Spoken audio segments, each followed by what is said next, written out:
Hello mga Jai! So, mayong buntag time check ay ambot unsa ng orasa ron kay late naman ta nakamata. So, imbis magulay pa mananta ko so nagprito na ako diretso itaw manok.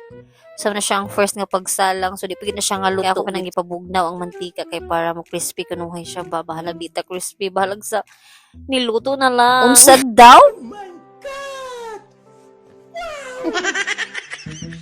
Kuha na din ako ang mineral water nga akong gipalit sa amua. Kaya dito yung ganahan magpalit kay bago ko nag-open magutoy lang mineral water station na dua. So, maayo pag magpalit dito kay marag fresh pa kayo. Usa ba kay pag fresh na. So, wanay pag dugay ako nang gikuha ang galon kay basig mo siga na to ang akong gitak-ang dito nga mantika. Nya gidiretso na lang po dahil na ako siya ubutang sa lamisa kay para easy ra siya pagkuha sa mga bata, di ba?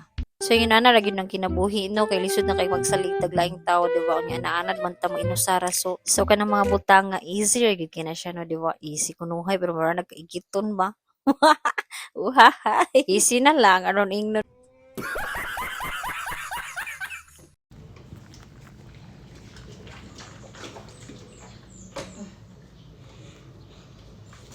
One. Oh my God! Wow! So nagpahuway ko kadali kay giarangan po to kabugat po to akong gidala oy. Unya gibalikan na din ako akong gipainit nga mantika kay para ma-fully cook na din siya ang manok. Kay gipanggutom na ang mga kiddo. So arat na ta. Lutuon na nato na tanan kay para makakaon na kay gutom na nagkutoy na akong tiyan. So kay na golden brown naman ang color so ako na nang ibalhin sa iyang sudlanan gyud kay para makakaon na gid mi kay perti na jud gutuma guys. So tada! So nice kay ang color diba? So gipalong na po dahil ako ang stove.